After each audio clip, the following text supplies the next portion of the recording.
Hello दोस्तों, REET mains का official time table जारी हुआ है। कल हमने डिस्कशन कर लिया था, डिटेल में सारी बातों को समझ लिया था। जो 10 महत्वपूर्ण बातें नोटिफिकेशन के अकॉर्डिंग हमें ध्यान में रखनी थी, कुछ चीज़ें जो अपडेट करनी थी आपको, वो भी मैंने बता दिया था। बट स्टिल दो कन्फ्यूजन स्टूडेंट्स के बने हुए हैं। पहला कन्फ्यूजन है एग्जाम को लेकर के कि लेवल फर्स्ट की जो एग्जाम है सामान्य की, ये 17 जनवरी को है। सही बात है, इतना तो हमें समझ में आ गया है। बट ये जो दूसरी एग्जाम है लेवल फर्स्ट संस्कृत वालों की, तो ये एग्जाम किसकी है? सिर्फ संस्कृत डिपार्टमेंट की ही है, या फिर जो जनरल वालों ने सेकंड प्रेफरेंस में संस्कृत डिपार्टमेंट को भी वहां पर सेकंड प्रेफरेंस दिया था, देन उनकी भी एग्जाम क्या ये वाली लगने वाली है? तो ये एक बड़ा कन्फ्यूजन बना हुआ है स्टूडेंट्स के, कल से ही काफ़ी सारे मैसेजेस को लेकर के। और एक मैसेज है, ये जो तीसरा चौथा पांचवा जो ये पॉइंट्स हैं, इनको लेकर के कन्फ्यूजन बना हुआ है कि हमें 5 ऑप्शन मिलने वाले हैं प्रत्येक प्रश्न के लिए। ये हम समझ गए कि भैया सही है, 5 विकल्प मिलेंगे, 4 में से तो हमें उत्तर चूज करना है, आ रहा है तो सही है, अदरवाइज हमें 5 ऑप्शन चूज करना है। बट नेगेटिव मार्किंग को लेकर के कन्फ्यूजन है कि क्या नेगेटिव मार्किंग किस प्रकार से रहेगी? हमने कोई भी गोला नहीं भरा है तो क्या सिर्फ उसी में नेगेटिव मार्किंग रहेगी, या हम पांचवा विकल्प चूज कर देते हैं तब भी नेगेटिव मार्किंग रहेगी? अब ये देखिए कि 10% से अगर आप जैसे 15% से ज़्यादा आप अगर नेगेटिव मार्किंग के लिए गोले खाली छोड़ करके आते हैं तो आप अयोग्य हो जाएंगे। तो आपको जो एक्स्ट्रा 10 मिनट का टाइम मिलने वाला है, उम्मीदवार को 10 मिनट का एक्स्ट्रा टाइम दिए मिलेगा, तो उसमें आपको पूरा ओएमआर सीट चेक कर लेना है। जो प्रश्न आपने नहीं किए हैं, देन उनमें ऑप्शन ई आपको चूज कर देना है। उसमें कोई किसी प्रकार की नेगेटिव मार्किंग आपकी नहीं होने वाली है। नेगेटिव मार्किंग जाएगा, आपने जो 4 ऑप्शंस में से चूज किया है वो अगर प्रश्न गलत रहता है तो उसमें नेगेटिव मार्किंग जाएंगे। और 10% प्रश्नों में, यानी कि 15 प्रश्नों में अगर आप कोई भी गोला नहीं भर के आते हैं, ऐसे ही पांचों ऑप्शन खाली छोड़ के आते हैं, उनमें भी 1/3 नेगेटिव मार्किंग रखी जाएगी। ये आपको अच्छे प्रकार से समझ लेना है। ये इस नोटिफिकेशन में क्लियरली यहाँ पर मेंशन किया गया है। बाकी जो आपका एडमिट कार्ड आएगा, उसके जो इंस्ट्रक्शंस रहेंगे, उनमें और अच्छे प्रकार से डिस्कशन कर लेंगे।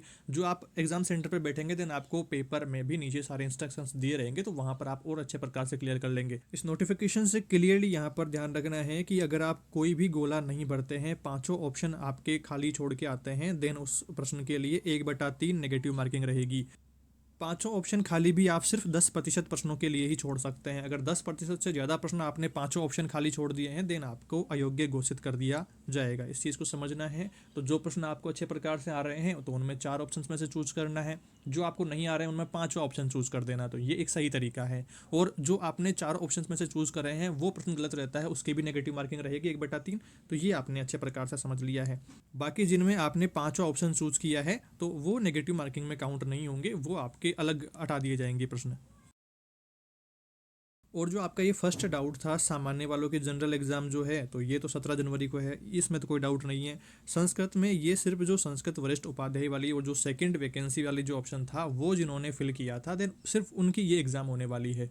जिन्होंने सामान्य से फॉर्म फिल किया था और सेकंड प्रेफरेंस में डाला था, उनके लिए अलग नियम है। आइए उनको समझते हैं। साथियों, बात इस नीचे वाले कॉलम की हो रही है कि ये जो ऊपर वाले पद हैं संस्कृत वाले, तो ये तो संस्कृत डिपार्टमेंट के पद हैं। संस्कृत से जिन्होंने वरिष्ठ उपाध्याय वाली वो सारे कोर्सेज कर रखे हैं, तो उनके लिए ये 187 पद हैं।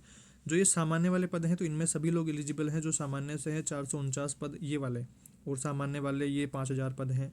तो इन पदों का सिलेक्शन किस प्रकार से रहेगा? जो हमने फर्स्ट प्रेफरेंस में तो ये जनरल वाला सामान्य वाला चूज़ किया था, और सेकंड प्रेफरेंस में हमने फॉर्म फिल करते समय सामान्य वाला चूज़ किया था। कुछ साथियों ने गलती से सामान्य बीएसटीसी करते हुए भी वहाँ पर संस्कृत वाला भी फॉर्म फिलअप कर दिया, तो वो आपको एग्ज़ाम नहीं देनी है। जो आप एलिजिबिलिटी रखते हैं फर्स्ट वाला, जो जनरल वाला, तो वही आपको एग्ज़ाम देना है। इस चीज़ को समझना है।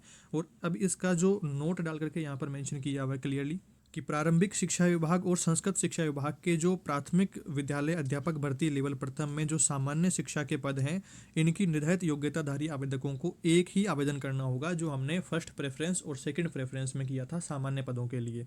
उक्त पदों हेतु संयुक्त भर्ती परीक्षा आयोजित करवाई जाएगी। संयुक्त का मतलब है कि 17 जनवरी वाली परीक्षा से ही सिलेक्शन होगा।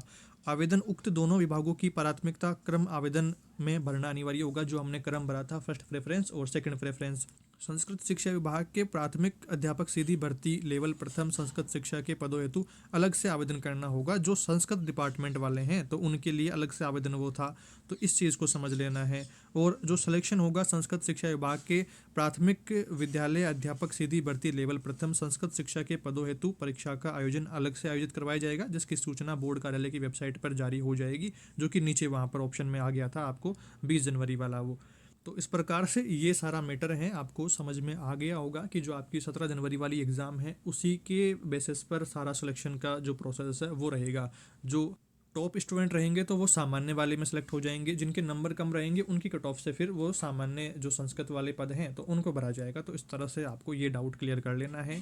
आई होप आपने ठीक प्रकार से समझ लिया है। ये अपना जो वैकेंसी वाला ऑफिशियल नोटिफिकेशन था तो उसके अकॉर्डिंग बात मैंने बता दी है, और पिछला जो टाइम टेबल वाला नोटिफिकेशन आया था तो उसके अकॉर्डिंग सारा क्लियर कर दिया है। जो सारे PDF थे, नोटिफिकेशन थे, वो अपने टेलीग्राम चैनल पर आप तक पहुँच ही जाते हैं, तो उधर से आप लोग और देख लेंगे अच्छे प्रकार से। कोई भी डाउट रहता है देन आप कमेंट करके बता देंगे, कमेंट रिप्लाई देकर के आपके डाउट्स को दूर करने की कोशिश रहेगी। बाकी जल्दी मिलते हैं एक नए वीडियो में कुछ नई जानकारियों के साथ। और कुछ साथी डिमोटिवेट भी फील कर रहे हैं कि भैया हम लगातार अच्छे प्रकार से तैयारी करते हुए आ रहे हैं बट एक पॉजिटिव वाइब नहीं आ रही है, सिलेक्शन होगा नहीं होगा इसकी टेंशन बहुत ज़्यादा है। तो साथियों बस एक बात आपसे कहनी है कि इस कम टाइम में 10-20 दिन में मेरे पास ना किसी दुनिया के किसी भी पर्सन के पास में ऐसी कोई जड़ी बूटी नहीं है कि वो आपको घोल करके दे दे और तुरंत आपको सारी चीज़ें रोबोट की तरह याद हो जाने वाली है। तो ऐसा कुछ नहीं हो रहा है। जो आप लगातार तैयारी करते हुए आ रहे हैं उसी को कंटिन्यू रखें, लगातार रिवीजन करते रहें और अच्छे प्रकार से पॉजिटिव माइंडसेट के साथ में एग्जाम देवें।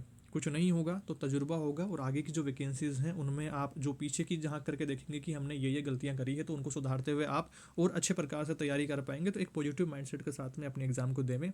आप सभी को ढेर सारी शुभकामनाएं। Thank you for watching this video.